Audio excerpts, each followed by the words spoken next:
Hi, welcome to Learn with Tree. This is the third video on leverages. In the first two videos, we had a high-level introduction into this topic by taking an example to understand about leverages from a balance sheet perspective and also another example to understand about leverages from a P&L perspective. But both of these examples introduce this topic to us only at a very high level, and in this video I'm going to start looking into problem solving where I will be taking problems and I'll be working them out where we'll be having a deeper understanding into this topic. Before I go for problem solving, I'm first going to spend some time to tell why this understanding of leverages and basically the magnified impact that we were talking about a lot in the first two videos is important. Why should someone understand about this magnified impact? Why should someone understand about the leverage impact? What is the reason to do that? That's something that I want to spend some time to look into before we jump into problem solving.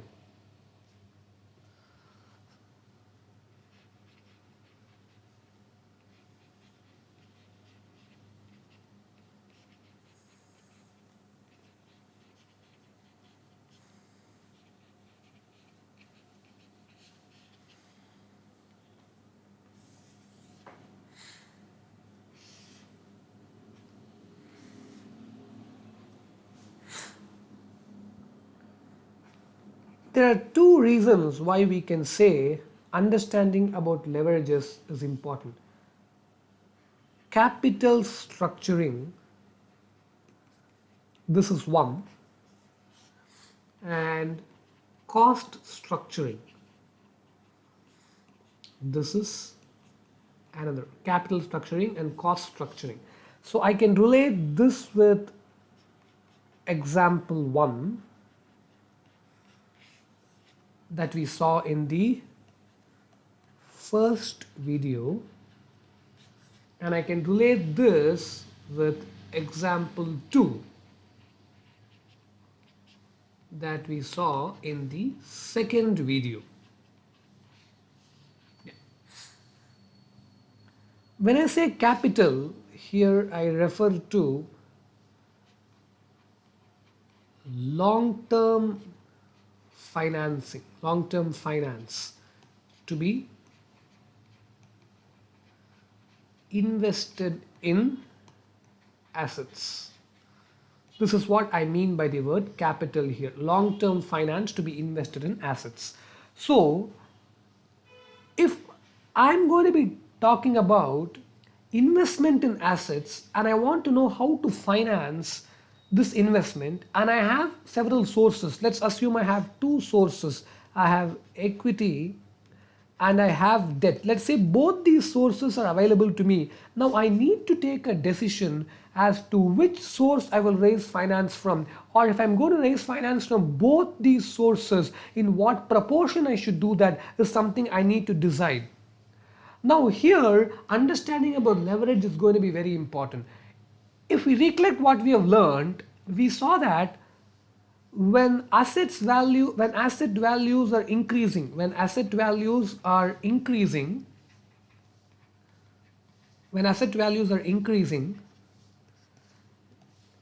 debt seems very good. Debt seems good. Why do I say this, right? When asset values are increasing, you can see a magnified impact in equity value because we are deploying another source of finance here called debt in addition to equity. So basically, if you're talking about things from a company's perspective, now when the assets value increase and there is also debt in the capital structure, we can expect shareholders represent this item called equity, we can expect shareholders to see a magnified increase or impact on their equity, on their investment value, which is equity. So when asset values are increasing, or we know asset values are going to increase, when we see asset values increasing, or we know asset values are going to increase, debt seems very good because you can see a magnified impact on equity, which is good. But when asset values may decrease, when asset values may decrease, debt makes it look worse. Again, if I go back to the example 1, when the property value dropped by 20 percentage, we can see we saw that the equity value dropped even further. Let's, in the first case, it dropped by 40 percentage. So there again, there is this magnified impact or this leverage effect, but that is something that the owner or the shareholders definitely don't want. So when asset values may decrease, debt does not look good at all. So if I need to take a decision about my capital structuring, and if I need to see whether debt is to be there in my capital structure or not, I need to understand what impact this debt could have on my value of equity investment. So there is no one answer. I can't say debt is very good, so always have debt in your capital structure. At the same time, I also cannot say debt is bad, don't have debt in the capital structure. In one case, debt seems to be very good, in another case, debt seems to be bad. So for me to be able to decide in which scenario debt is to be deployed, in which scenario debt is not to be deployed, and debt probably can be avoided, first I need to be able to understand what I am likely to expect in the future going forward, and in those scenarios, what impact can I see on equity value if debt is there or if debt is not there. So for all that, we need to definitely understand this impact of leverages. So from a capital structuring perspective, understanding leverages is very important. So we can confirm that with our example 1. So that's about things from a capital structuring perspective. So this is one reason why I would say understanding leverages is important. So the second reason why I would say understanding leverages is important is from cost structuring perspective, and I'm going to relate this with example 2, as I said. If we take example 2 that we saw in the second video on leverages, we saw that there were two alternatives for us. When we are talking about this one cost called tutor fees, there were two alternatives for us. Negotiate this as a fixed cost and tell the tutor, look, I'm going to pay you this amount on a fixed basis, or negotiate this as a variable cost and tell the tutor, look, I'm not going to pay you a fixed salary, but I'll pay you a portion of the revenue, right? I'm going to pay you a portion of the revenue. Every student's fee, I'm going to pay you a portion. In our example, it was basically 80% in example 2. There were two alternatives for us. Now, was this good or was this good? Well, if I need to talk about fixed cost, was this good or not, I will say good and also say bad. Good when revenue is increasing and bad when revenue is decreasing. So when revenue increased, basically when student enrollment increased from 100 students to 200 students, this was fixed cost was very good because we saw a 700% increase in profit. We saw a 700% increase in profit when revenue increased only by 100%. When revenue increased only by 100%, 700% increase in profit. This is very nice. This is absolutely very nice. So in this scenario, fixed cost is very good.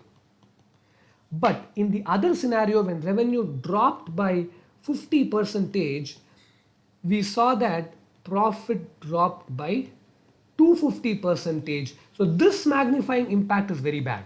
So what I can say is the good is made better and the bad is made worse by this fixed cost. So if you ask a question, is fixed cost good or not, there is no one answer. Just like saying, is it good to have debt in my capital structure or not? The answer was, there is no one answer.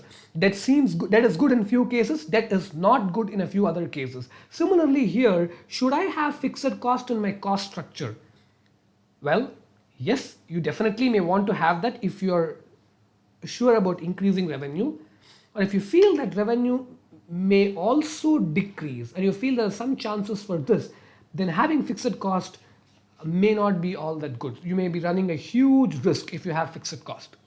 So when an organization needs to structure its cost as fixed or variable, it needs to probably think about what it is likely to expect out of the revenue tomorrow, and in those cases what impact these types of costs would have if those cases happen. So from that perspective, understanding that fixed cost would contribute to this leverage effect, that's very important. So one from capital structure point of view, second from cost structuring point of view, P&L and balance sheet. From balance sheet and P&L perspective, capital structure and cost structuring perspective, you need to definitely understand that here fixed cost and here debt. Both these things will definitely impact the equity value in the first case and the profit here.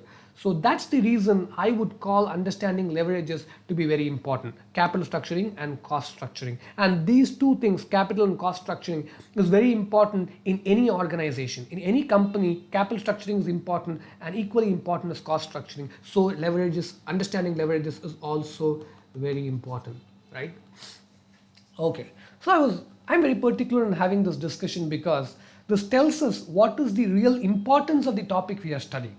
Right? After having understood the topic at a very high level, now we have understood what is the need what is the need for focusing on this topic so that we'll be able to appreciate the discussions in this area going forward. Okay. Now, with all this discussion, let's get to the problem solving where we'll be taking few problems. Now I am going to be taking problem 1. I'm going to use this problem 1 to discuss the concepts in leverage further. As I said, example 1, example 2 in the first two videos were only high level introduction. It is this problem which will get us a deep understanding of this topic and the type of understanding we would require also for exam type problem solving. So this is, from that perspective, this is an introductory problem and this is important. This problem is very important and this problem is picked from the RTP November 2016 CA Institute ICAI RTP November 2016. So I've picked this problem 1 from there and we are going to use this problem 1 as an introductory problem in this topic where we'll be having a lot more understanding of leverages. The sales of Shiva Limited increased from 1 lakh units to 1,20,000 units. The selling price is rupees 10 per unit. The variable costs amount to rupees 6 per unit. The fixed costs amount to rupees 2 lakhs. The income tax rate is 50%. The capital structure of Shiva Limited consists of equity share capital of rupees 10 lakhs, shares of rupees 100 face value, and rupees 10 lakhs of 10% debentures. You are required to 1. Prepare the income statement for both activity levels till the earnings per share level. 2. Calculate the operating, financial and combined leverages at 1 lakh units and 1,20,000 units. 3. Comment on the behavior of operating and financial leverages in relation to the increase in production from 1 lakh units to 1,20,000 units. So there are 3 requirements in this question. We are going to be going one by one. I'm now going to take the first part of the question, and in the first part of the question requires us to prepare the income statement. It requires us to prepare the income statement. So basically by this what we mean is we are also going to be looking at things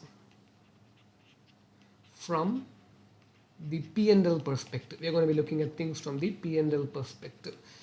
So we'll first need to go ahead with preparation of the income statement. In the question they tell us 2 activity levels.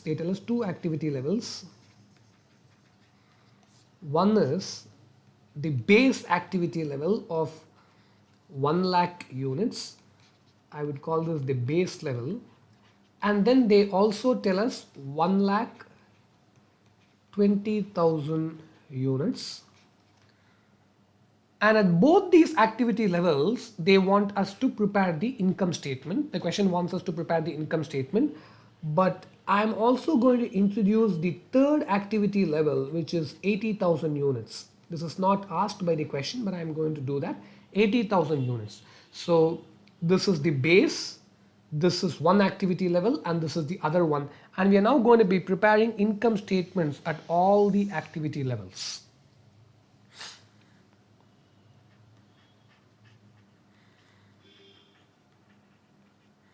So I'm going to first prepare the income statement for 1 lakh units, which is the base, and then we can go for 1,20,000 units, and then also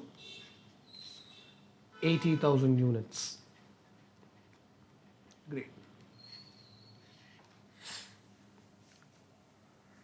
I will first draft the income statement, and once I finish that, I'll make some observations about the income statement, the format of the income statement I've drafted, and then we can go ahead with the discussion in relation to leverages. The first starting point is going to be sales, and I'm now going to prepare the entire statement for this level first. The question is telling me that the selling price is 10 rupees per unit, and I'm selling 1 lakh units, so my sales is going to be 10 lakhs. This is the first thing. All amounts are going to be in rupees. Just to say that, yeah. 10 lakhs. The variable cost for every unit is 6 rupees. So that is the next thing I'm going to subtract. Variable cost, that is going to be 6 lakhs. 1 lakh units into 6 rupees per unit gives me 6 lakhs. And now I have a balance here of 4 lakhs. And this balance is called as contribution. This balance is called as contribution. Contribution is always the difference between sales and variable cost. This is called as contribution. From this, I'm going to subtract fixed cost. The question tells the fixed cost is 2 lakhs. This fixed cost, I'm going to call this as operating fixed cost. I'm going to call this as operating fixed cost, 2 lakhs. Now I get a balance of 2 lakhs. This is something I would call EBIT. This is something I would call EBIT. This stands for earnings before interest and tax.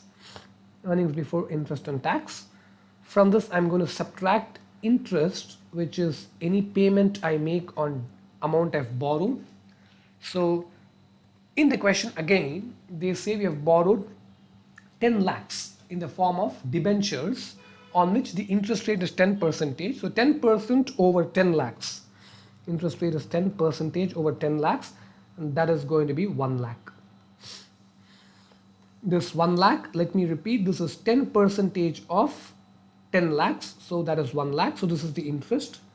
So now I get EBT, which is earnings before tax. That is going to be again 1 lakh.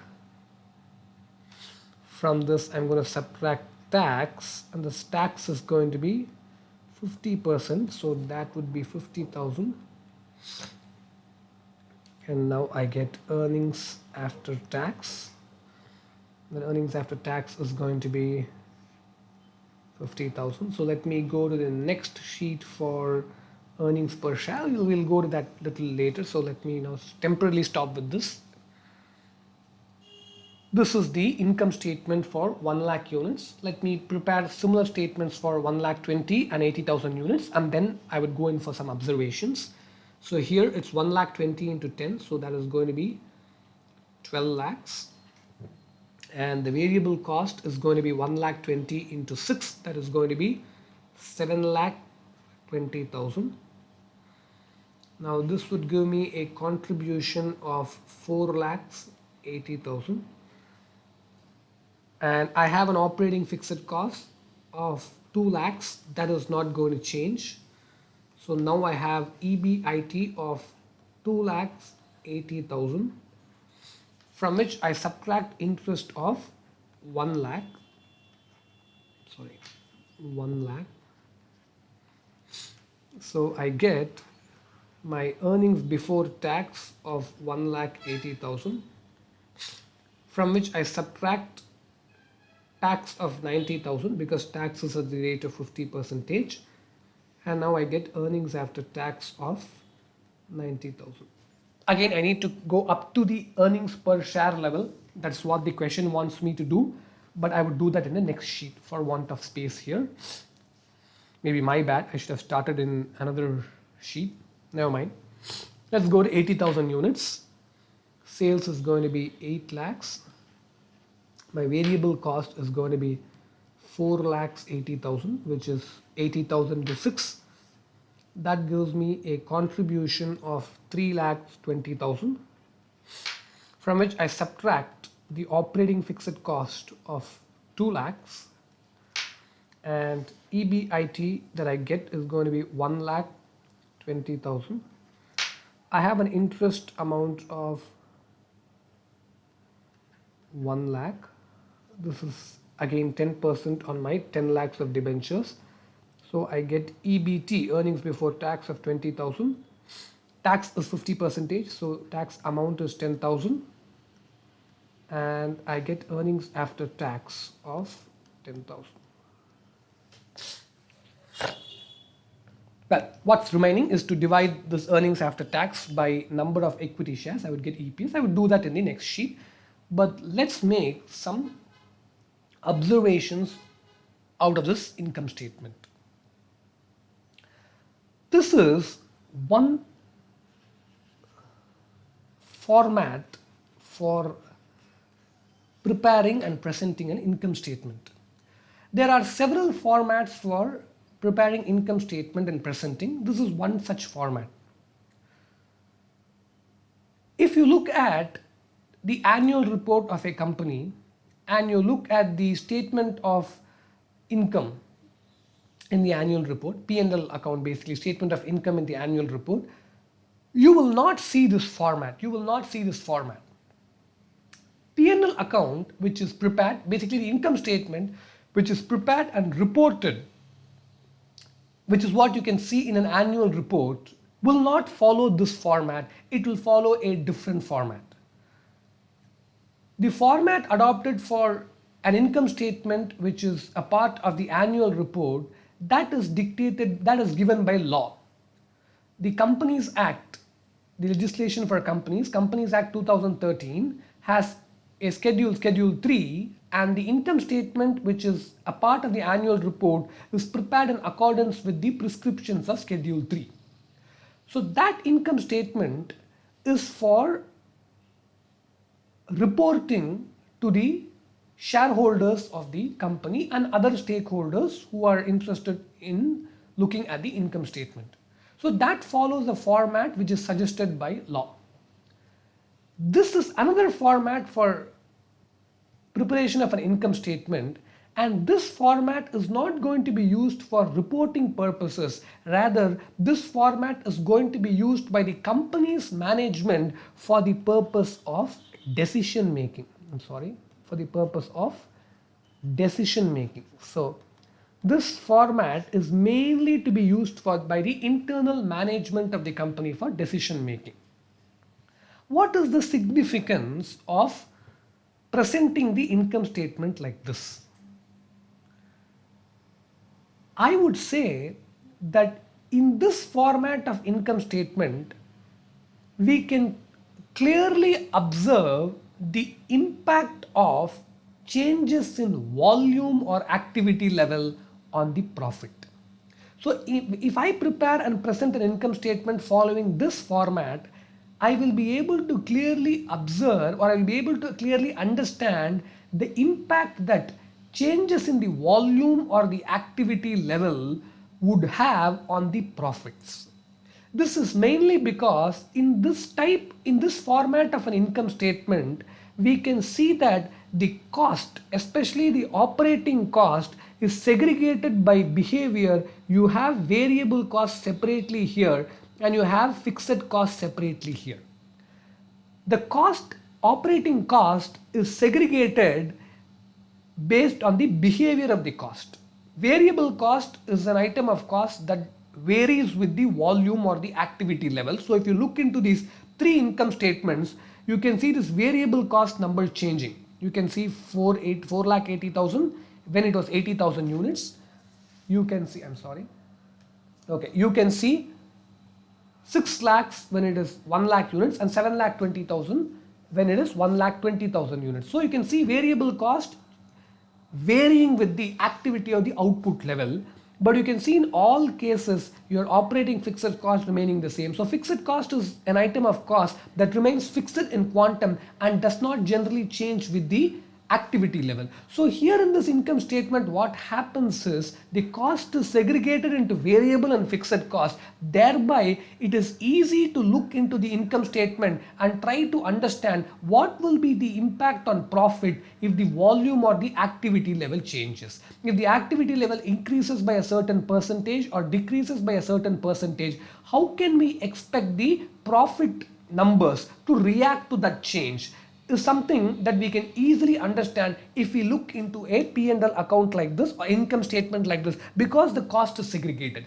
But if I look into an income statement which is a part of an annual report prepared as per the prescriptions of the Companies Act Schedule 3, I may not be able to do this because in that type of an income statement, the items of cost are not classified into variable and fixed cost. The nature of the cost is given. For example, you would have something called as a finance cost. You would have something called as an employee cost. So all these costs, the cost would basically be classified according to the nature. They will not be classified according to the behavior of the cost. So as a result of that, I will not be able to look into the income statement and try to understand what is likely to happen if the revenue increases or the activity level decreases. All this I will not be able to understand very clearly if I see that type of an income statement. So for internal decision making, if someone is interested in knowing the impact of activity level changes on profits,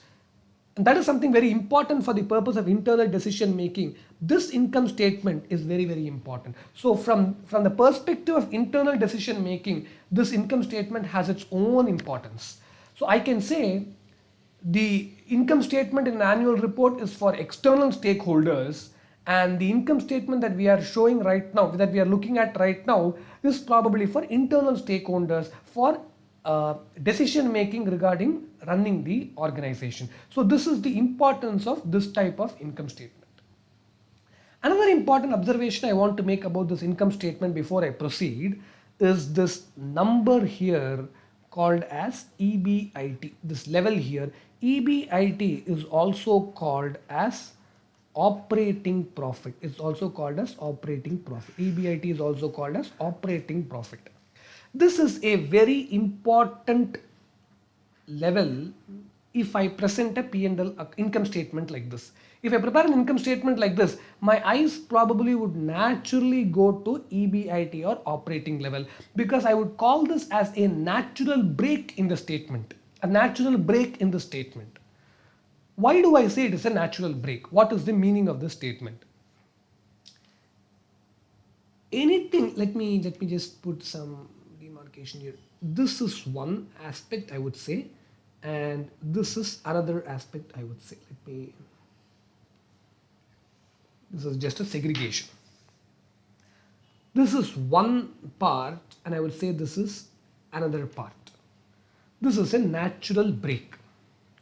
Anything that is happening above the EBIT, all this stuff, anything that's happening above the EBIT, all of these are related to the business operations, and anything that is happening below the EBIT is generally to do with the financing. You obviously have an item called tax, which is definitely going to be there, but in generally otherwise, if you see, all items that are going to come after the EBIT, you can see are all related to financing. You have an item of expense here called interest. This interest is a cost for the company, but this is not a cost in relation to the business operations. It is a cost in relation to the financing. Because the company has raised finance in the form of debt, it has an interest cost. But the same company, if it had not raised finance in the form of debt, it wouldn't have had this cost. But instead, if it had raised finance in the form of preference shares, maybe it would have a cost called as preference dividend. So interest is a finance cost. So you can see this interest as being a cost coming after the EBIT. Now, let us say there is also some preference shares now. That number will get subtracted from your earnings after tax. Let us say let's talk about this level. This is what I would call as the base level in our question. Let us say we have some preference shares and there is a preference share dividend of 20,000 rupees. So that is going to get subtracted from this 50,000 and only the balance will go to equity shareholders. It is not there in this question, but I'm just assuming in case there was a preference share dividend of 20,000, that is going to get subtracted from this 50,000 and only the balance 30,000 will go to equity shareholders. And this 20,000 that gets subtracted here because of preference shares, if at all there is something like that, that is also a financing item. So what I would like to say here is that any item that is happening, anything that comes after the EBIT is all related to financing, and anything that happens above the EBIT is all in relation to the business operations, the sales, the variable cost, the operating fixed cost. These are all in relation to the daily operations of the organization. So that is why this number EBIT is a logical break. Up to this is the operations and after this is the financing. That is why this is also called as the operating profit. It talks about the profit generated just from the business operations before considering any financing cost. So if you look at this 2 lakhs here, it was after taking into account all items of income which are operations in nature, and also after deducting all items of cost which was also operation in nature. So there was no financing cost considered in the calculation of 2 lakhs. And after this there is no operating item also. So this 2 lakhs is the profit that is generated from the business operations. Hence this is called as operating profit. Okay. Next question. Why should someone know about the operating profit? Why should I break up the income statement as operating profit and then things after that? What is the significance of doing that? Again, for the purpose of decision making and framing of views about the company's performance, if a certain company has made a profit at the EBIT level, if a certain company has made a profit at the EBIT level, at the operating profit level, there is a positive number, there is a profit. The meaning of that is the general business operations of the company was profitable. That is the meaning of it. After that, if the company has debited some, after the company has had some financing cost, and finally, let us say at the EAT level, let us say there is a loss. For example, here you have a positive number here, you have a positive number here. So the operating profit is a positive, it's a profit, it's an operating profit. Let us say instead of interest being 1 lakh, interest was 3 lakhs. That means the EBT would have been negative 1 lakh. 2 lakh minus 3 lakhs, EBT would have been negative 1 lakh. No tax, EAT would have also been negative 1 lakh.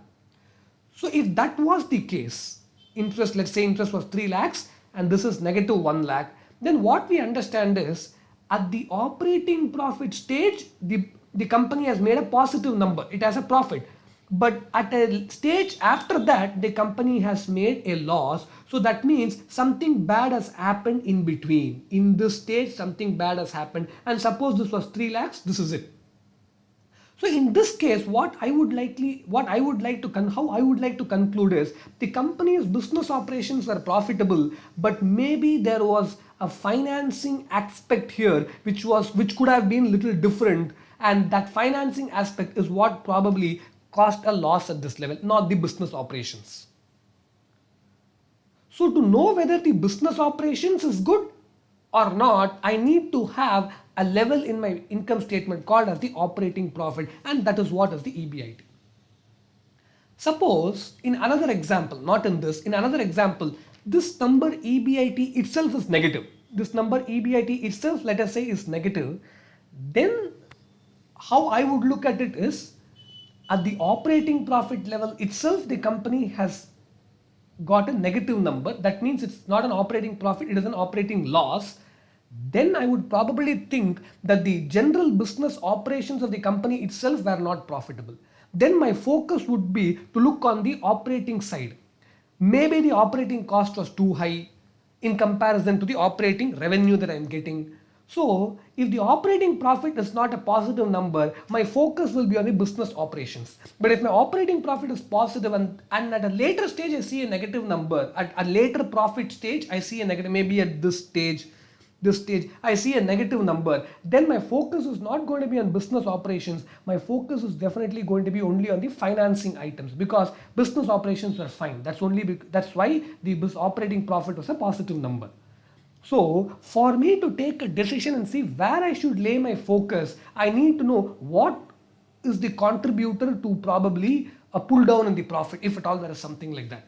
So there again, the segregation as one part and the second part with EBIT in between is very important for decision making. So for all these things, for internal decision making, to understand the impact of activity level changes on my profit, to understand where I should lay my focus in case I have to lay my focus on something. For all these things, it is this income statement that will be useless, that will be useful, and the other income statement would probably be useless for me to do internal decision making. But every income statement has a certain purpose. If you talk about the income statement that is a part of the annual report going to shareholders, they are not probably looking at day-to-day decision making, so they don't need to get details about variable and fixed cost. So they just need to know profit at different stages, and they are presented and they are given what they need. Here, this income statement gives the internal management what they need for decision making. So this is the reason that this income statement is very important, and I want to make this observation about this different format of income statement and why it is useful. This observation is not only important in this chapter leverages for our discussion now. There is going to be another topic area in the FM syllabus called EBIT to EPS analysis. Even in that discussion, this understanding of this format of income statement is going to come useful. And in several other chapters here and there, we definitely need to have this format of income statement very clear. So that is the reason why I spent some time on understanding this format of income statement. Now, once we have done this, let us get back to the requirements of the question. The first requirement was to prepare the income statement, which we have done. We just need to calculate up to the EPS level, which I will go to the next stage and do. The next part of the question is to calculate some leverages. So we will look at the next part once we get the EPS numbers.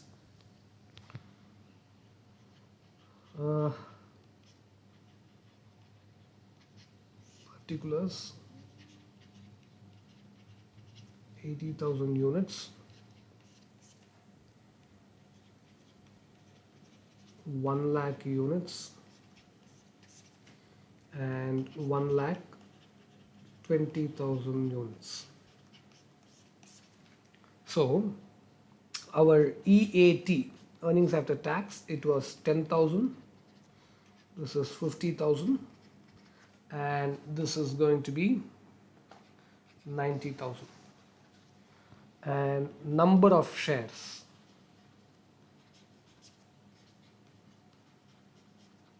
If I look at number of shares, the question tells me 10 lakhs is the share capital value and 100 rupees per share. So 10 lakh gives me 10,000 shares. So all the three cases, it is going to be 10,000 shares. The next level is what we call as EPS, earnings per share, which is basically EAT divided by number of shares. So this is going to be rupee 1. This is going to be rupees 5, and this is going to be rupees 9. So these are the three EPS numbers. This was the first part of the question. Now, the second requirement of the question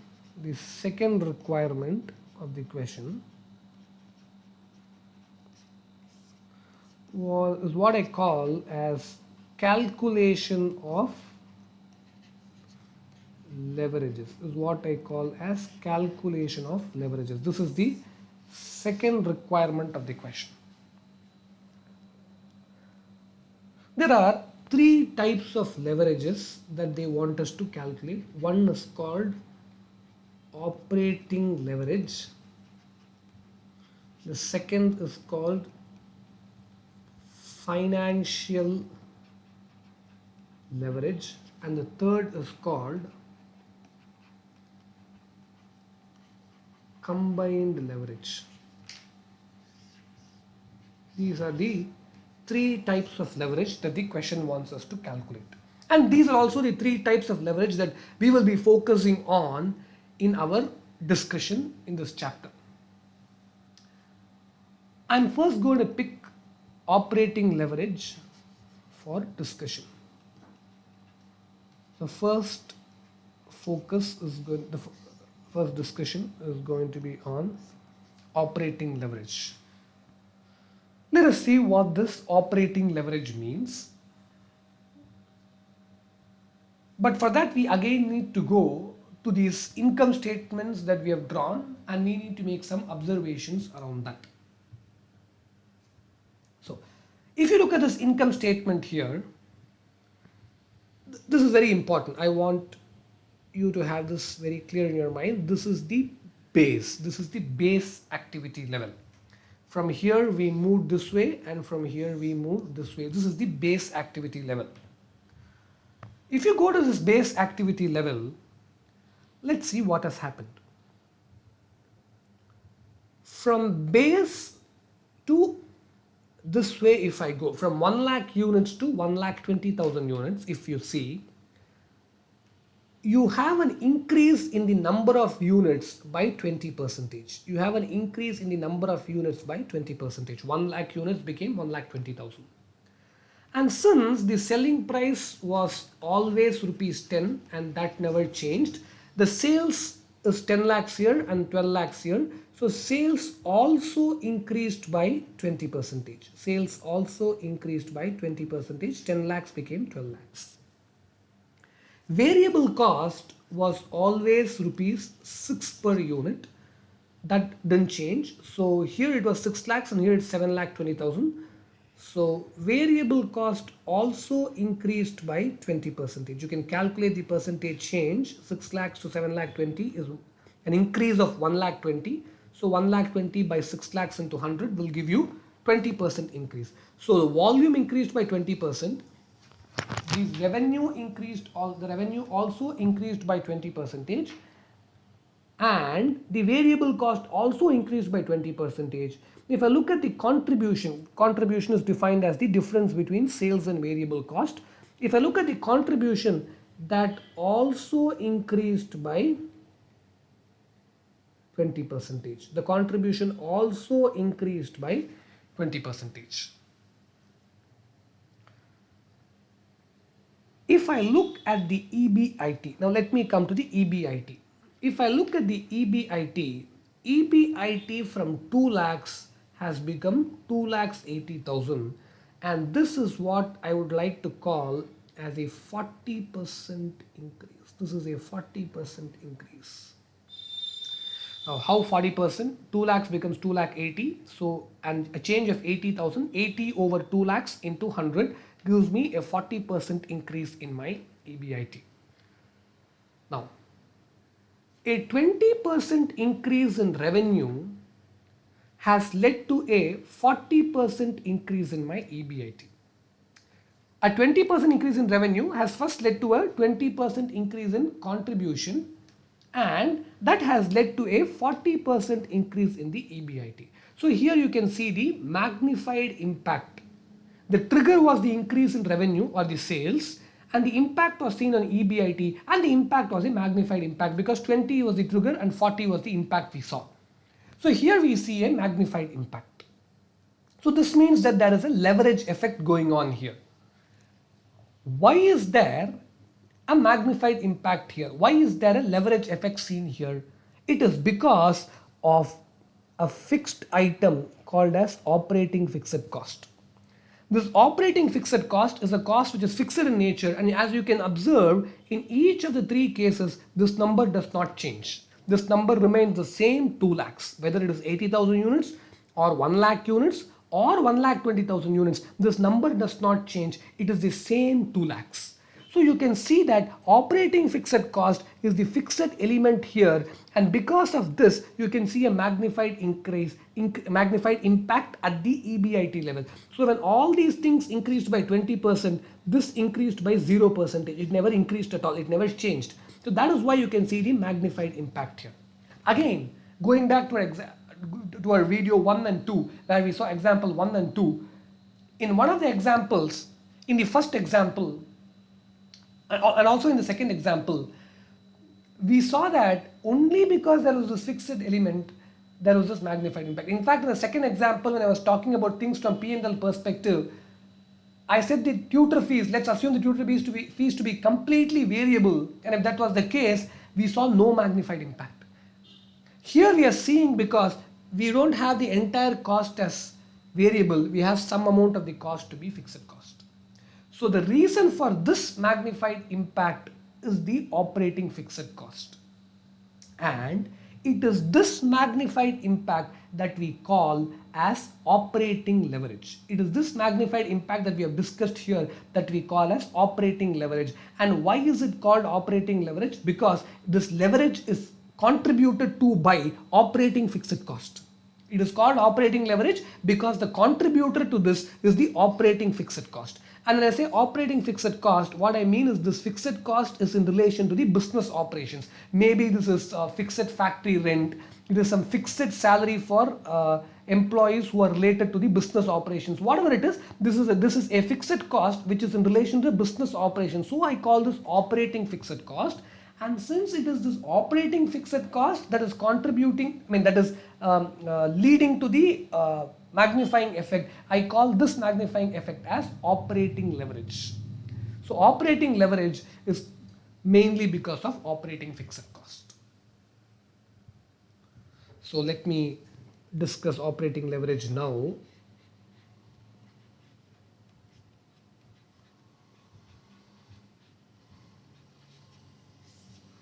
So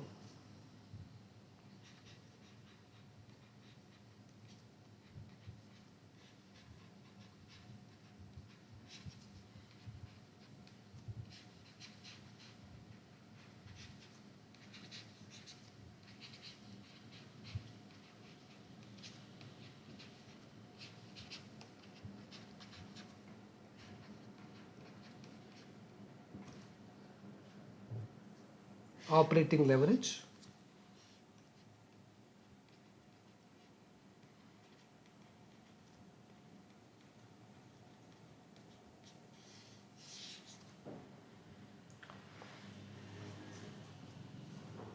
We can see that when we move from 1 lakh units to 1.2 lakh units, when we move like this, we can see that the revenue and contribution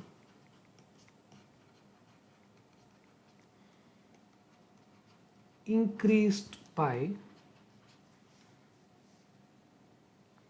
20%. And we can see that the EBIT increased by 40%. EBIT increased by 40%. This was because obviously we discussed there is one thing in between called operating fixed cost. What we can also observe is, even when the revenue decreased by 20%, let's say 1 lakh units became 80,000 units, even when the revenue decreased by 20%, you will obviously see variable cost also dropping by 20%. 6 lakhs becomes 4 lakh 80,000, that's also a 20% fall. Now 4 lakhs becomes 3 lakh 20,000 at the contribution level, that is also 20% drop, because 4 lakhs to 3 lakh 20, it is 80,000. 80 by 4 lakhs gives you 80,000 by 4 lakhs gives you 20 percentage fall. Now again, if you see at the EBIT level, 2 lakhs becomes 1 lakh 20,000. That is again a 40% fall. That is again a 40% fall. So even if you look at revenue dropping or units dropping from 1 lakh to 80,000, there also you can see that revenue and contribution drop by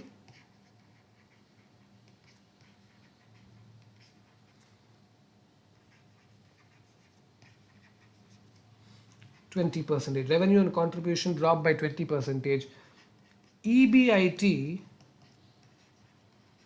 drops by 40%. So whether you talk about increase or whether you talk about decrease, the same percentage is maintained. 20 results in 40, 20 here also results in 40. So I may conclude here saying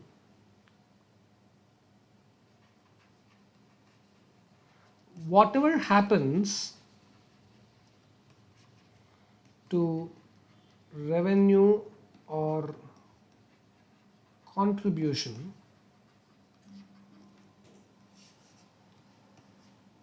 two times of that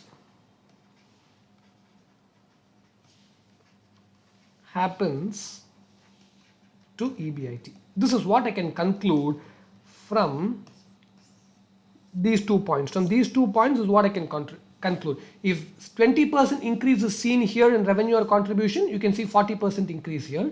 If 20% fall is seen in revenue or contribution, you can see 40%, sorry, 20% drop is seen in revenue or contribution, you can see 40% drop here. So 40% is 2 times of 20%. So that's why I say whatever happens to revenue or contribution, 2 times of that is happening to EBIT, and this 2 times is specific to this question. It's not always going to be 2 times, it's specific to this question. That is one.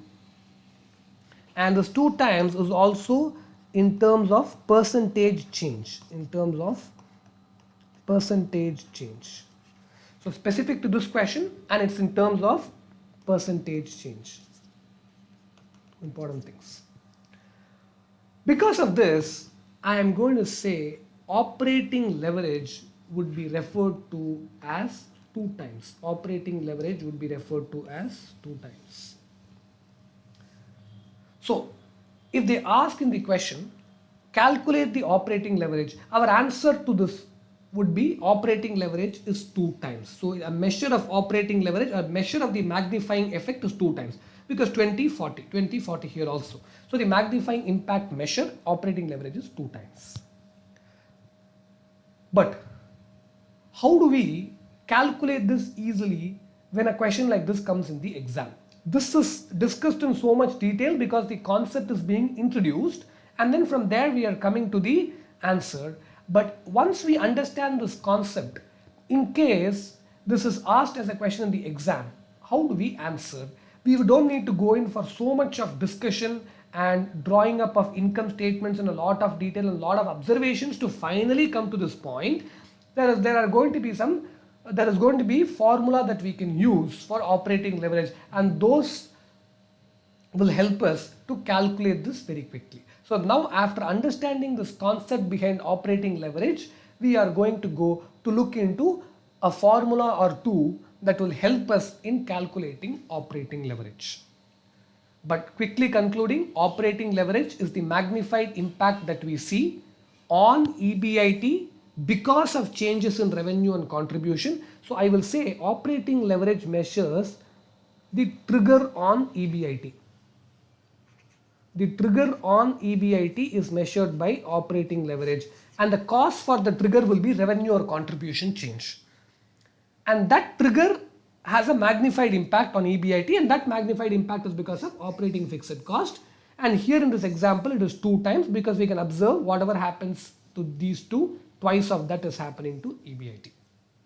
This is the summary of operating leverage, which we got based on just observing the income statements. Now I am going to go for formula. I'm going to go for a formula that can be used for calculation.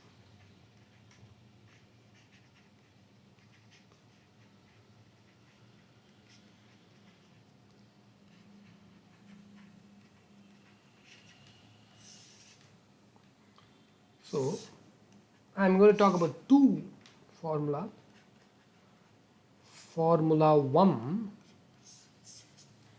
and Formula 2. If I look at Formula 1, let me look at the base. The base level is very important. So now when we say operating leverage is 2 times, it is 2 times at the activity level. Here in example we said it is 2 times, and it is 2 times at the activity level of 1 lakh units. So one more important thing is when you calculate the leverage, at what activity level are we calculating is very important. So here now we are calculating, first we are primarily calculating the leverage at the base activity level of 1 lakh units, and we got this as 2 times. So the base is very important, and with that in mind, the first formula we are going to see is contribution divided by EBIT. Contribution divided by EBIT. This is the first formula. So if I go to the base activity level, you can see 4 lakhs is there as a contribution. You can see EBIT is 2 lakhs. So 4 lakhs by 2 lakhs, you can see that the operating leverage is 2 times. You can see the operating leverage is 2 times. Contribution by EBIT, operating leverage is 2 times. This is first formula. Second formula, percentage change in EBIT divided by percentage change in sales or contribution. Sales or contribution. Percentage change in EBIT divided by percentage change in sales or contribution. This is yet another formula. But what we should observe is, to use this formula, you need two income statements. Because the moment you are interested in knowing a percentage change, you need two data points. So you need two income statements for you to be using formula 2. But if you're going to be talking about formula 1, it's enough if you just have one income statement. You just need one contribution number, you just need one EBIT number, and you're good to go. So if you have to use formula 2, we will be needing two income statements. That is one important point. But anyway, let us say we are going from 1 lakh units to 1.2 lakh units, or we are coming from 1 lakh units to 80,000 units, whatever is, let me say units here, change this. Whichever way we are talking about, we can see that the percentage change in EBIT was 40%. Whether we go from 1 lakh to 1.2 lakhs, or whether we come down from 1 lakh to 80,000 units, you can see that the EBIT changed by 40%. The EBIT changed by 40%. And the percentage change in sales and contribution, both cases was 20%. 1 lakh to 1.2 lakhs, 1 lakh to 80,000. Units also changed by 20%. We saw sales changed by 20%. We also saw contribution changed by 20%. So in both the cases, this change in percentage change in sales or contribution was 20%. So 40% by 20%, this again gives us 2 times. This again gives us 2 times. And it was this 2 times that we got in the previous discussion here. This was based out of complete observation, and this was based out of using the formula 1 or formula 2. Both these formulas will give us the same 2 times here. So this is how an exam question has to be answered. All the detailed discussion is for conceptual understanding when someone is looking into the topic for the first time. But the moment one has that, then questions need to be approached by deploying the formula. But what is very important is, every time the formula is applied, quickly the concept must go through the mind. Because in exam we can expect some interpretational questions where it is not enough if we just commit these formulas to mind. and we just know to apply them. We also need to be able to understand what's going behind all these stuff here, so that in case we need to answer a question which requires some bit of analysis, it will be helpful. So I would always recommend good understanding of the concept and then committing the formulas to memory, so that in the exam, whatever is required out of us, we will be able to do that part. Okay, so this was the first discussion where we looked at operating leverage, and operating leverage mainly talks about changes in revenue or contribution, the impact of that on EBIT. This is what operating leverage looks at, and we have formula 1 for that, we have formula 2 for that. Next, we are going to have a discussion on the next type of leverage, which is called as financial leverage. The next type of leverage that we are looking at is financial leverage. So if you look into the second requirement of the question, they are asking us to calculate operating, financial and combined leverages at 2 activity levels. They are asking us to do.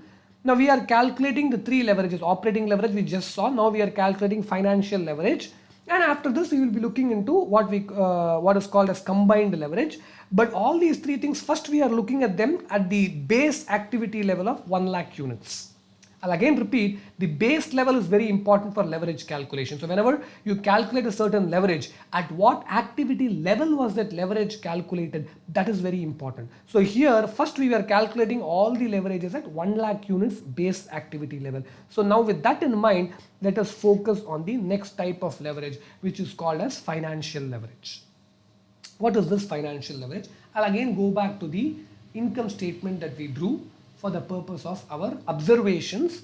By observing, let us look at this financial leverage number, and then we will also look at the formula, just like what we did for operating leverage. Let us look at the income statement now.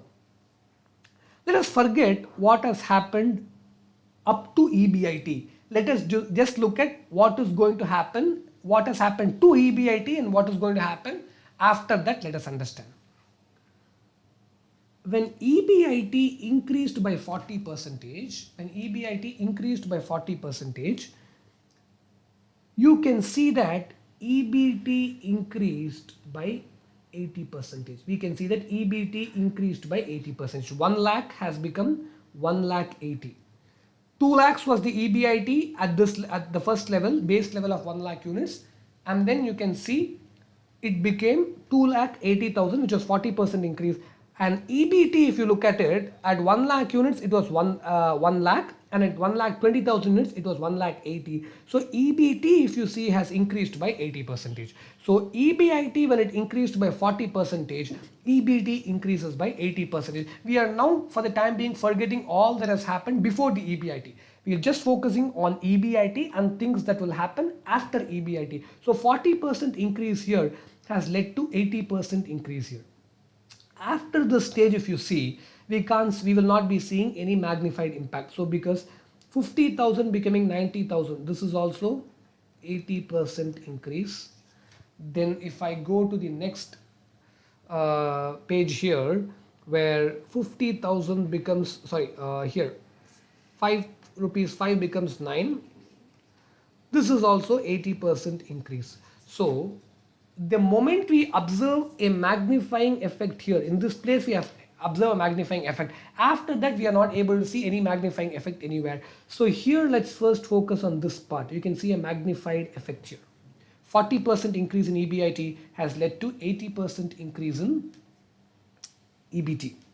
Similarly, if I go to the other side, when EBIT fell by 40%, 2 lakh became 1 lakh 20. Here you can see EBT also fell by 80% because 1 lakh became 20,000. Again, after that, if you see, everything fell only by 80%. 50,000 of EAT becomes 10,000 of EAT. That is also 80% fall. And then if you go to the next level here, you can see rupees 5 becomes rupee 1. That is also 80% fall. That is also 80% fall. So it is this stage where you can see the magnified impact, whether it is a reduction or an increase. Why do we observe this magnified impact? So that means there is a leverage happening here. Why do I see that? That is because you have another fixed element here, which is the interest. This is a fixed element. This interest is a fixed element. You can see that in all the three cases, despite EBIT numbers being different, you can still find the interest amount to be same. So interest is also a fixed cost, but I would not call it an operating fixed cost. I would call it a financing fixed cost. A fixed cost which is for financing and not in relation with the business operations. So when the EBIT changes, either it increases or the EBIT decreases, the financing fixed cost interest, that does not change, that remains constant. So because that remains constant, you can see a magnified impact on the stage after that called the EBT. So here the contributor to the magnified impact or the leverage effect is the financing fixed cost. So this magnified effect or leverage is called as financial leverage.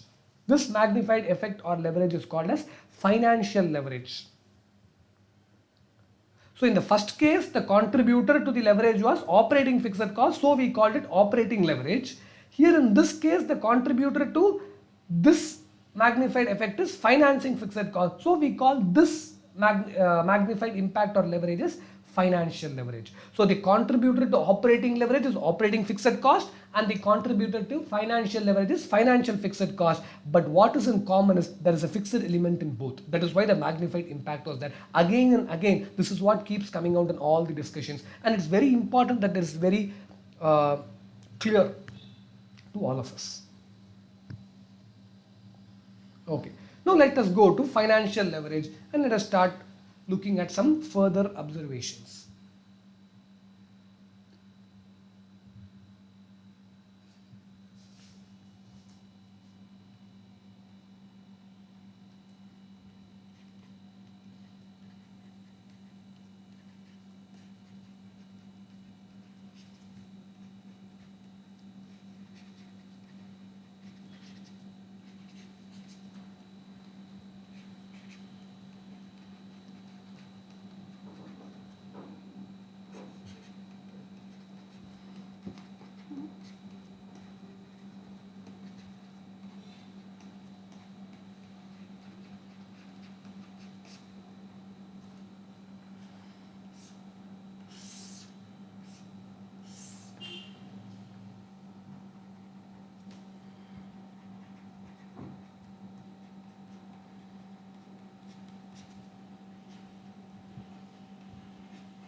Here change, I refer to increase or decrease.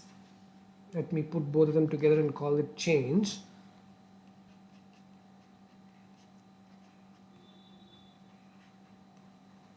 EBT,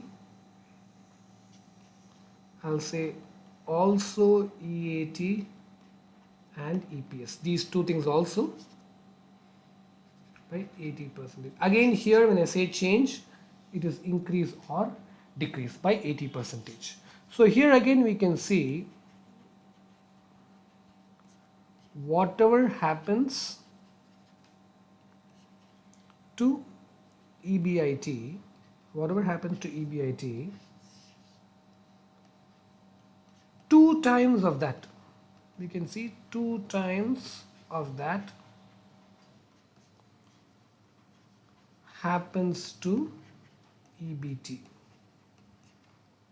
in the same direction. That's another thing.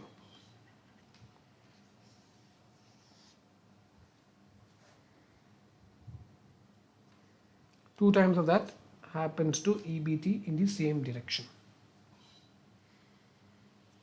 Again, we are talking mainly in terms of percentage.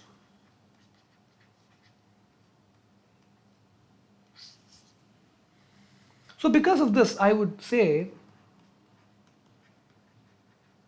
financial leverage is 2 times. Financial leverage is 2 times. And one more thing, the 2 times here again is specific to this question. It is specific to this question. It's not always going to be 2 times. It can be 3 times or 1 time or 1.5 times or 4 times. It could be anything based on different numbers. But in this case, it is 2 times. So I don't want anybody to think that this 2 times is something that's always going to happen. It's not like that. It's specific to this question. And we're talking about this in terms of percentage. Here we are saying financial leverage is 2 times. One important thing I want to call out here is the operating leverage was also 2 times and the financial leverage is also 2 times, and this is a mere coincidence in this question. So there is nothing that says that the financial leverage is always equivalent to the operating leverage measure, nothing of that sort. It's just a coincidence here. It can very well be different. So this is how we calculate the financial leverage just by observation.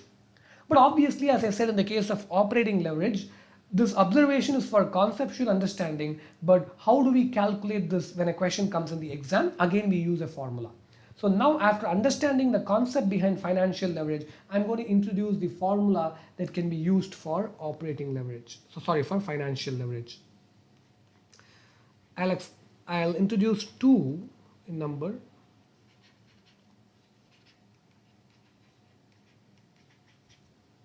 Two formula. Let's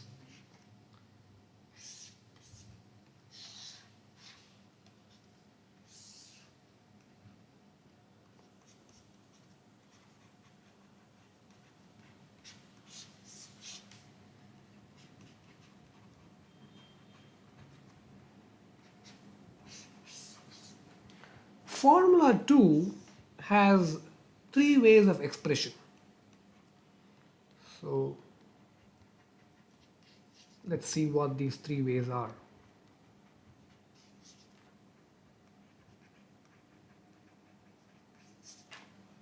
So you have formula 1 and you have formula 2. There's the first way of expression, second way of expression, and third way of expression for the second formula. Let's come to the first formula.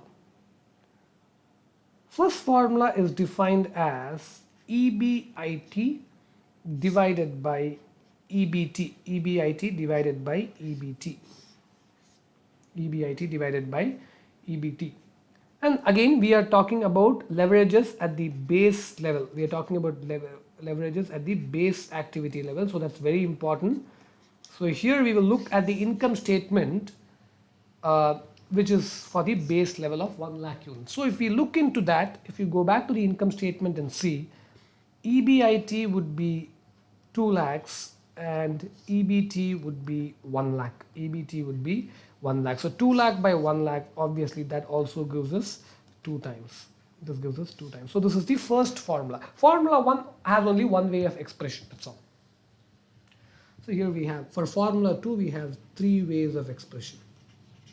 All of these are going to give us the same result. But then why are we looking into 3 ways of expression? So 3 plus 1, 4. For the simple reason that there can be some questions in the exam where we'll probably have to use formula 1.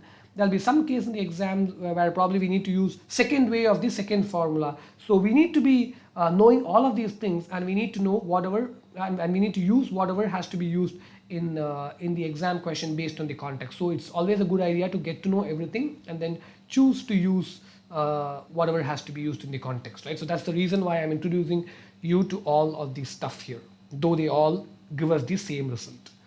Let's look at formula 2, first way of expression. Percentage change in EBT, percentage change in EBT divided by percentage change in EBIT, percentage change in EBT divided by percentage change in EBIT. This is the first way. So again, if I go to my, let's either we move from 1 lakh units to 1.2 lakh units, or we move from 1 lakh units to 80,000 units. Whichever way you move, here let me put it units here. Whichever way we move, we have already seen the income statement. The percentage change in EBT was 80%.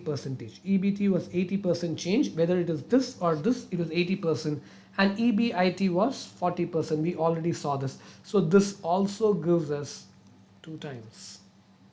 This gives us 2 times. So we've already seen this a lot in the income statement. In fact, that was what gave us this 2 times in the previous page, and that's what we are now understanding through formula here.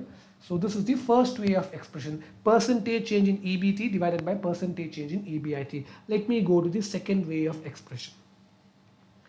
Percentage change in EAT, which is earnings after tax, divided by percentage change in EBIT. We've already seen this in the income statement, but let me again take you to the income statement once.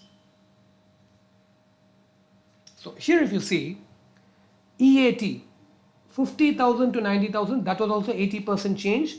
50,000 to 10,000 the other way, that's also 80% change, right? Now let us look at this here itself. 50,000 to 90, 5 to 9 EPS, this is also 80%. 5 to 1 EPS is also 80%. So whether you talk about EBT or EAT or EPS, the percentage change remains to be 80% only. So now let's put this here in our formula. So this is going to be 80%. This is just change. So change can be increase or decrease. That's why I've put both ways here.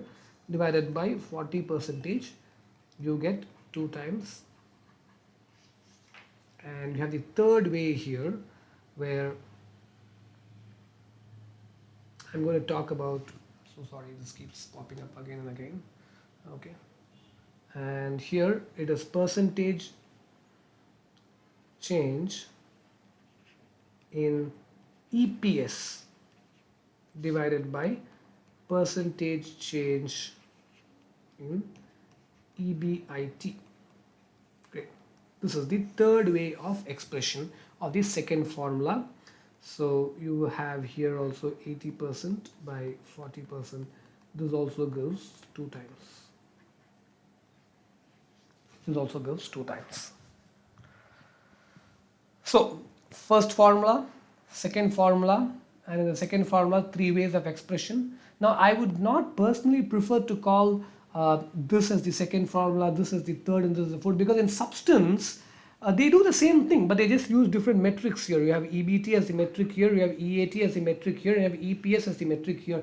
So in substance they do the same thing, but the metrics alone are different. So I would like to rather call them as 3 ways of expression rather than independent formulas. I mean, even if you call it that way, still what you need to know is just to still what you need to do is just to know all these things, but I would choose to call it this way. And you can see that in all these calculations you get the 2 times. This is what we got here. So this is how you need to use a formula and be able to calculate financial leverage in case a question is asked in the exam, after understanding what is the main concept that goes behind financial leverage.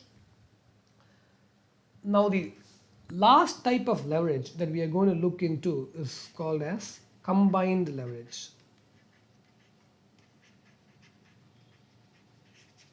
Combined leverage is the last type of leverage.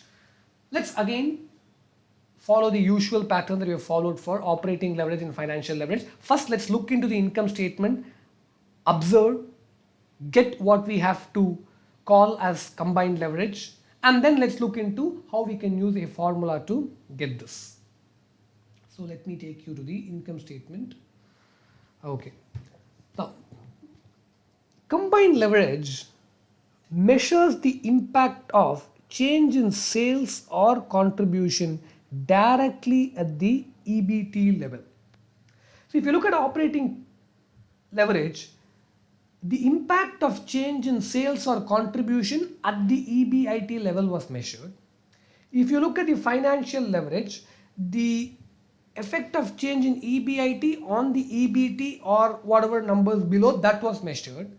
But if you look at combined leverage, it is going to measure the impact of sales or contribution directly on the EBT or the levels below that. Let us look at the income statement. For my base activity level, my revenue was 10 lakhs. Revenue increased by 20%, so thereby contribution also increased by 20%. So a 20% increase in contribution or revenue or sales basically has led to a 80% increase. So basically I'm skipping this EBIT stage in between, and from directly sales I am coming to my EBT here. A 20% increase in sales has led to a 80% increase in my EBT and also the levels after that. Similarly, a 20% fall in sales has led to a 80% fall in EBT or the levels below that. So here again you can see the magnified impact. And why did this magnified impact happen? Because of two items having fixed nature. One is the fixed operating cost and another is fixed financing cost. So operating leverage was because of operating fixed cost.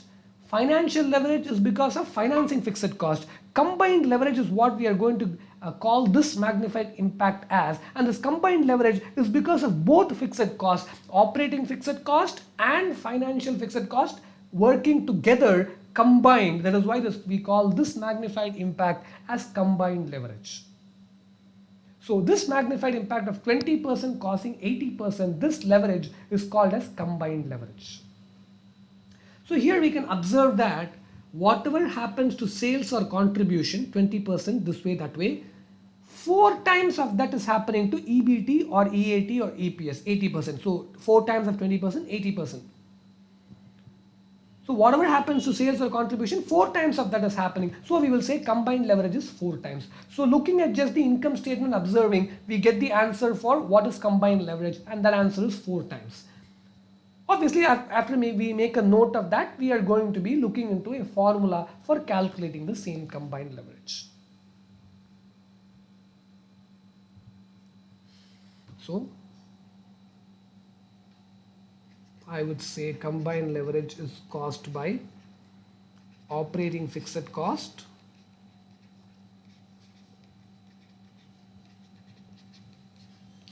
and financing fixed cost.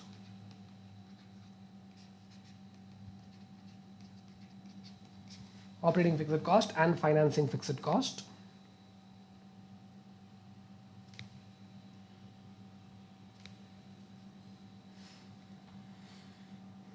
And the magnified impact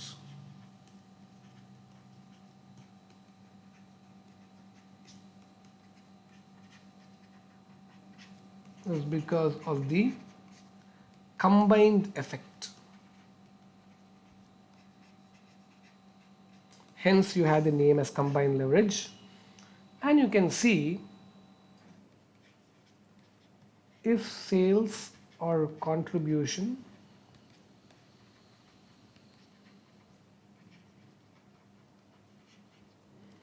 changes by 20%, change means it can be both ways, EBT, or in fact it could be EAT or EPS changes by 80%. So we can see 4 times. So whatever happens here, 4 times happens here. 4 times 1 is in the same direction. That is one thing. Second point, it is specific to this question.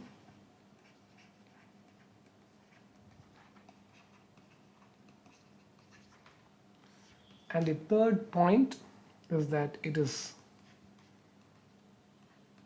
in terms of percentage. 3 important points about this 4 times.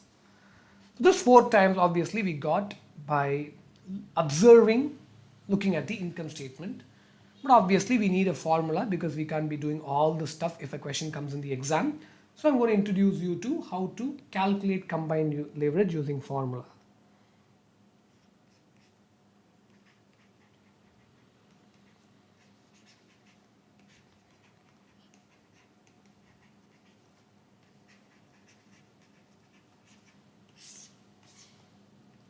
So here for combined leverage also we have 2.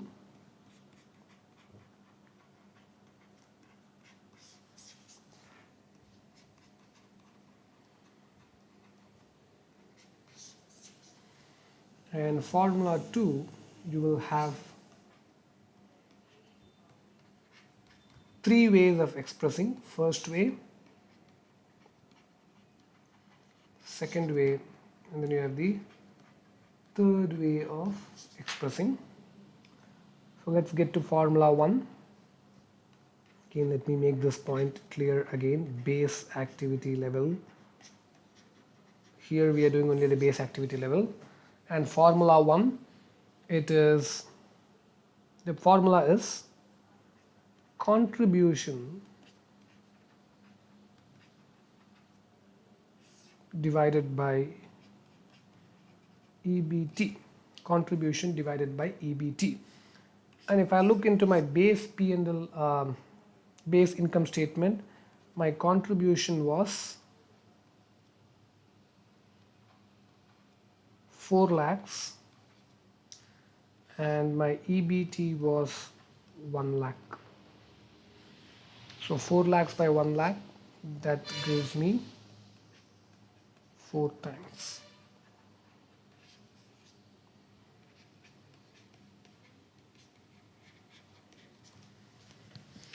This is the first formula.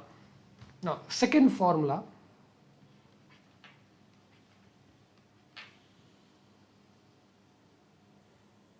first way of expression, percentage change in EBT divided by percentage change in sales or contribution. Sales or contribution.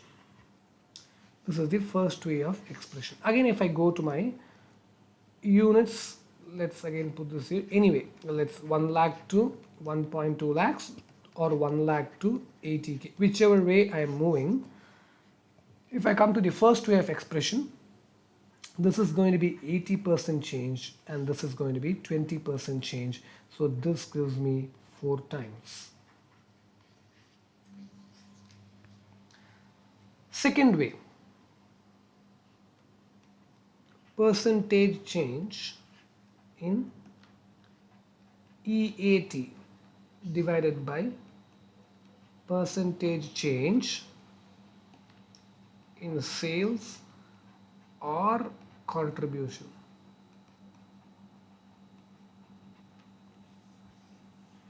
This is the second thing. The third way, sorry, let's go to the second way, put this in place. EAT also we saw changes only by 80%. So again 80% by 20%. This gives us 4 times. Okay.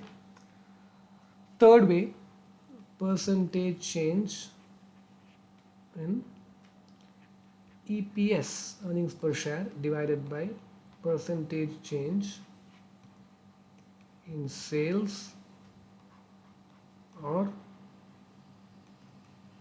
contribution. So if you look here, this is again 80% divided by 20%. Even EPS, the change is only 80%. This also gives us 4 times. You can see all the cases, the answer is the same 4 times. But again, whichever way you need to calculate, you need to be able to do that. If a question comes in the exam and you're asked to calculate combined leverage. So, quickly summarizing what you discussed till now, operating leverage measures the impact of change in revenue or contribution on EBIT, and that is because of operating fixed cost. And we have 2 formulas for that. We saw that. First formula was contribution by EBIT, and second formula was percentage change in EBIT divided by percentage change in contribution. It was this. Financial leverage talks about the impact of change in EBIT on the EBT or the levels thereafter. For this is because of a fixed cost which is financing in nature called interest, and for this also we have 2 formulas, and we have 3 ways of expression for the second formula, and you can see that in the page here, right? The first formula and 3 ways of expression for the second formula. Combined leverage is basically putting both these things together. Impact of change in revenue or contribution, sales or contribution on the EBT or levels thereafter is measured by the combined leverage. And for this, you have a formula 1 and a formula 2. And for formula 2, you have 3 ways of expression. And you can see all of these here. And whatever you use, you get the same result.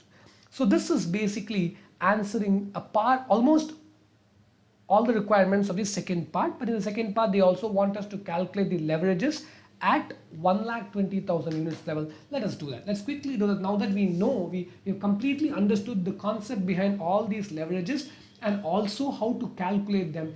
Calculating the leverages at 1,20,000 units is going to be child's play. So let me quickly do that.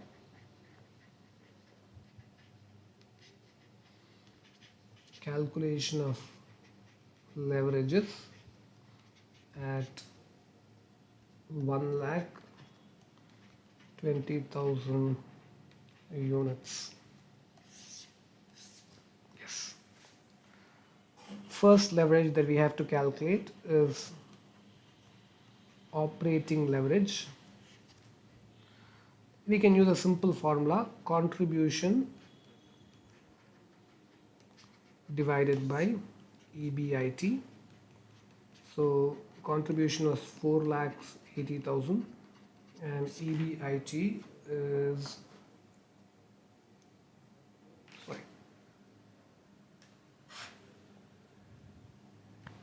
2,80,000.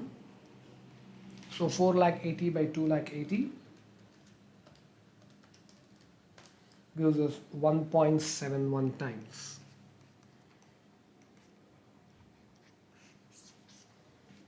The second thing is financial leverage.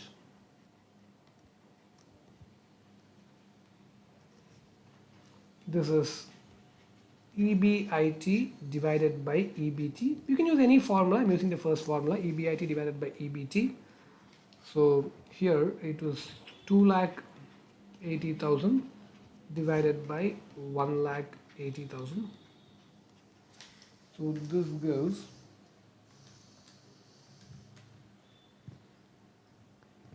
1.55 times. Third is combined leverage.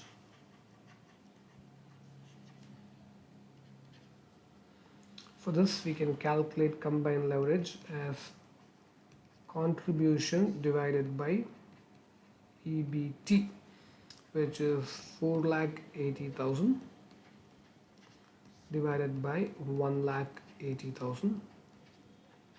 So this is going to be 48 divided by 18, so 2.67 times. Now, yet another thing that we could note about combined leverage, and one other way we can calculate is this. Let me go back. Combined leverage here. I have some space here. Let me put here. Combined leverage can also be calculated as operating leverage into financial leverage. Operating leverage into financial leverage. Let's see how. Let's say operating leverage is contribution divided by EBIT. Financial leverage is EBIT divided by EBT. And basically, if I multiply the two, both of these get cancelled, and what I get is contribution by EBT. And this was what is the formula for combined leverage. If I go here, this is it, this formula, right? So other way of calculating is also multiplying both the leverages. So if I just need to calculate combined leverage as such, individually, I can use formula 1 or formula 2 with all the three ways. But if I have the other two leverages and I want to calculate combined leverage, I can also multiply both. So this 2.67 can also be obtained by multiplying 1.71 into 1.55. So combined leverage is also operating leverage into financial leverage. So if you have both of these two things, you can get this. Or if you have, so what this means is if you have any of the two leverages, you can get the third leverage by doing the math appropriately. So that is about the calculation of leverages at 1,20,000 units. This is the second part of the question that we have answered. Now they have the third part of the question, third requirement.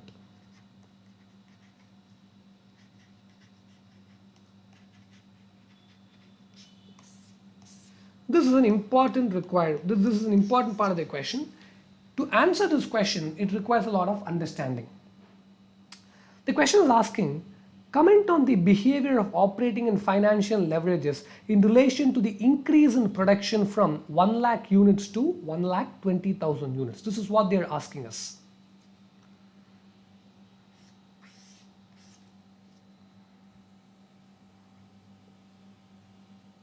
Let us talk about the leverages here. Let me put 1 lakh units and 1 lakh 20,000 units. My operating leverage was 2 times here, and here it is 1.71 times. My financial leverage was also 2 times here, but here it was 1.55 times. Great. Comment on the behavior. You can see that the operating leverage has reduced, and you can also see that the financial leverage has also reduced. The financial leverage is also reduced. What do I mean when I say the leverage has reduced? When I say leverage has reduced, I mean that the magnifying impact has also reduced. See, the meaning of 2 times operating leverage is whatever happens to sales or contribution, 2 times of that is going to happen to EBIT. That is the meaning of 2 times operating leverage. But when I say operating leverage is 1.71 times, what I mean is whatever happens to my sales or contribution, 1.71 times of that is going to happen to my EBIT. So you can see that only 1.71 times of whatever happens to sales or contribution will happen to EBIT as compared to 2 times here. So that means here 2 times was the magnifying impact. Here only 1.71 times is the magnifying impact. So you can see that a reduction in the leverage number also means that the magnifying impact has reduced. Similar explanation is what I would also give for financial leverage. So the magnified impact because of interest, that has also reduced here. That's why the leverage number comes from 2 times to 1.55 times. Why has this happened? Let us take operating leverage as a case to study, and let's understand that why. Why has the leverage reduced? See, if I take this 1 lakh units, let us look at total operating cost. Let us look at total operating cost at 1 lakh level units. Now at 1 lakh level units, total operating cost was 8 lakhs. How did I say 8 lakhs? Variable cost plus fixed cost is 8 lakhs. Out of this 8 lakhs, we can see 6 lakhs is in the form of variable cost and 2 lakhs is in the form of fixed cost. And I can say this is 75% and this is 25%. So the proportion of my operating cost occupied by fixed cost is 25% and the proportion of my operating cost occupied by variable cost is 75%. Now, when I talk about the total operating cost at the other activity level, which is 1,20,000 units, this is going to be 7,20,000 plus 2 lakhs, so it is going to be 9,20,000. This is again going to be variable cost plus fixed cost. So out of this, I will say 7.2 lakhs is variable cost and I can say 2 lakhs is fixed cost. Variable cost, fixed cost, similarly variable cost, and this is fixed cost. Now if I calculate proportions, 7.2 over 9.2, I'm sorry, gives me 78.26%, something around 78, and 2 lakhs over 9.2 gives me 21.74%. So we can observe that when we move from 1 lakh units to 1,20,000 units, you can see that the proportion of fixed cost in total operating cost has reduced. The proportion of variable cost in the total operating cost has increased. And what have we been discussing till now? the contributor to operating leverage is only the fixed cost, operating fixed cost. And when the proportion of that operating fixed cost is reducing, we can obviously see that the magnifying impact is also reducing, and thereby the leverage number also reduces. So the answer to why this happens is because the proportion of operating fixed cost is reducing. Now if I come the reverse way from 1,20,000 to 1 lakh, now you will see the leverage increasing from 1.71, it becomes 2 times. Now in that case, why is the leverage increasing? Again, go here also in the reverse way. Instead of 21%, now 25% is taken by fixed cost. So if I go the reverse way from 1,20,000 to 1 lakh units, I will say more proportion of the total operating cost is taken by fixed cost. That is the reason why the magnifying impact has also increased. So has the leverage number increased.